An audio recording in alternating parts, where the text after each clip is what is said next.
While synthesizers gave us new sounds, someone still had to program the rhythm section. Enter the Roland TR-808, possibly the greatest failed product success story in music history. Released in 1980, Roland created this drum machine as a budget-friendly option for recording demos without hiring a drummer. But there was just one problem. It sounded nothing like real drums. Professional engineers and session musicians laughed it off. The kick drum was too boomy, the snare too thin, and the hi-hats too artificial. Sales were so disappointing that Roland eventually discontinued it after just a few years, having sold only around 12,000 units. By all conventional metrics, the 808 was a commercial disaster. But sometimes being wrong in just the right way creates magic.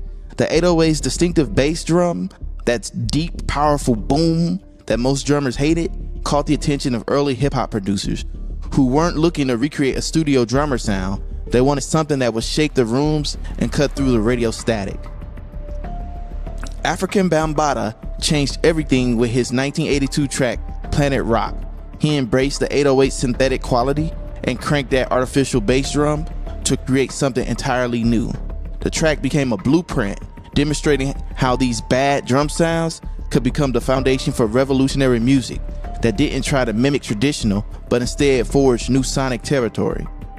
The 808's boom became the heartbeat of hip-hop and later trap music.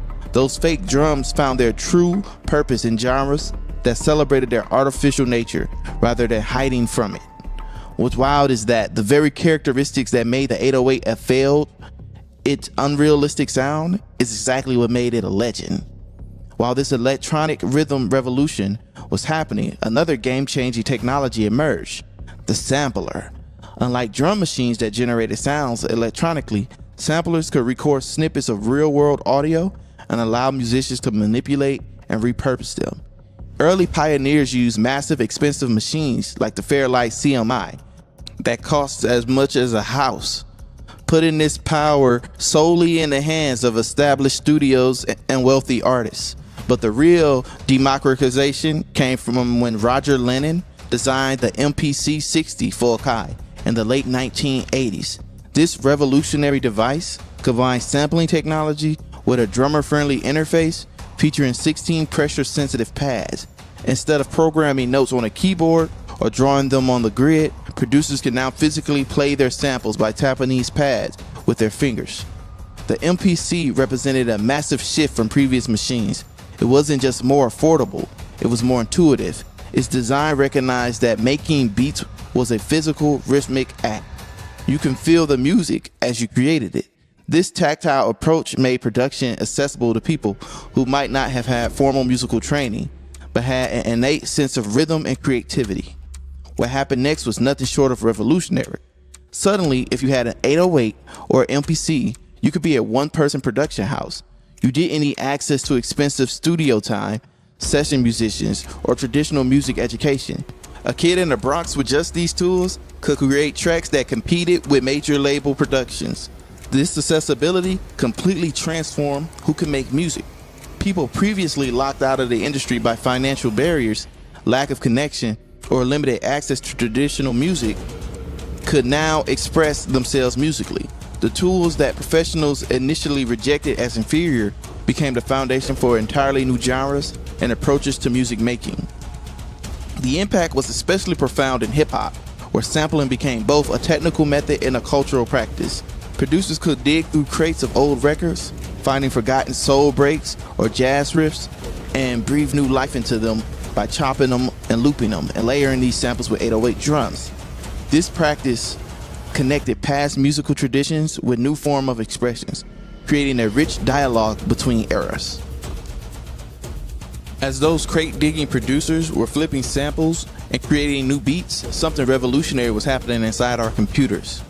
The recording studio, once a sacred temple that only the chosen few could enter, was about to be completely reimagined in pixels and code. You didn't need $1 million facility anymore, you just needed a laptop. The shift from hardware to software changed everything about music production. Think about it. Those early studios with their massive mixing boards, racks of outboard gears, and walls of expensive equipment represented a serious barrier to entry. If you wanted to make a professional record in the 80s or 90s, you were looking at dropping thousands of dollars per day just to rent studio time. And that's before paying session musicians and engineers and producers. When digital audio workstations first hit the scene in the late 80s, you weren't exactly democratizing force. They later become the early Pro Tools systems, still required specialized hardware and were priced way out of reach for most musicians. These systems were basically just digital versions of the same exclusive club, still only for professional studios with serious budgets. The game really changed in the early 2000s. Computer processing power finally caught up to our musical ambition. Suddenly, a regular home computer could handle tasks that previously recorded custom-built professional systems. This technological leap forward meant that producers could mix dozens of tracks, apply complex effects, and manipulate audio in ways that would have required rooms full of equipment just a few years earlier.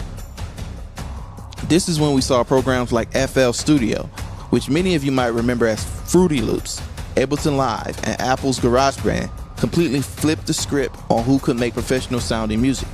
A bedroom producer with a $1,000 laptop now has access to tools that rival multi-million-dollar facilities. The gates were wide open. What made these DAWs so revolutionary wasn't just their affordability, it was how they brought everything together in one place. All those innovations we've been talking about, multi-tracking, synthesis sampling, drum programming, were now integrated into single visual interfaces where you could see your music taking shape in front of you.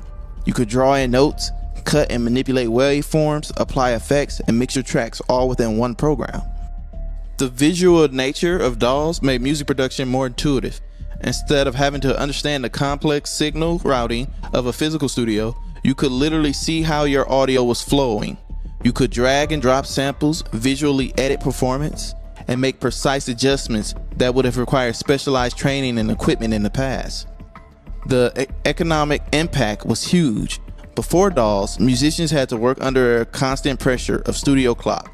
Every minute cost money, which meant less time for experimentation and creative risks. If you wanted to try something wild, you had to commit to paying for that studio time, whether the idea worked out or not. But with DAWs, that pressure disappeared. A bedroom producer could spend months perfecting a single track without worrying about the studio bills piling up. This freedom from financial constraints led to an explosion of new music. Genres and subgenres multiplied as producers could experiment without consequences.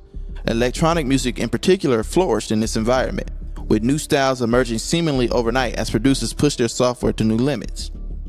That quote from the bedroom producer really says it all. With DAWs, I can create a professional quality music for my bedroom without needing a traditional studio setup.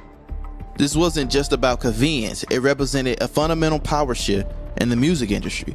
For the first time, the means of professional production were in the hands of everyday people. Statistics back this up too. A significant percentage of professional recordings today are made outside of traditional studios. Think about that chart-topping hit being created in the spare bedrooms, home studios, or even on laptops during long flights or bus rides. This wasn't possible before DAWs. The democratization of music production through DAWs has completely rewired the industry's power dynamics. Labels could no longer control who had access to professional production, and artists could build a following, produce their own high-quality music, and distribute it independently, all without ever stepping foot in a traditional studio.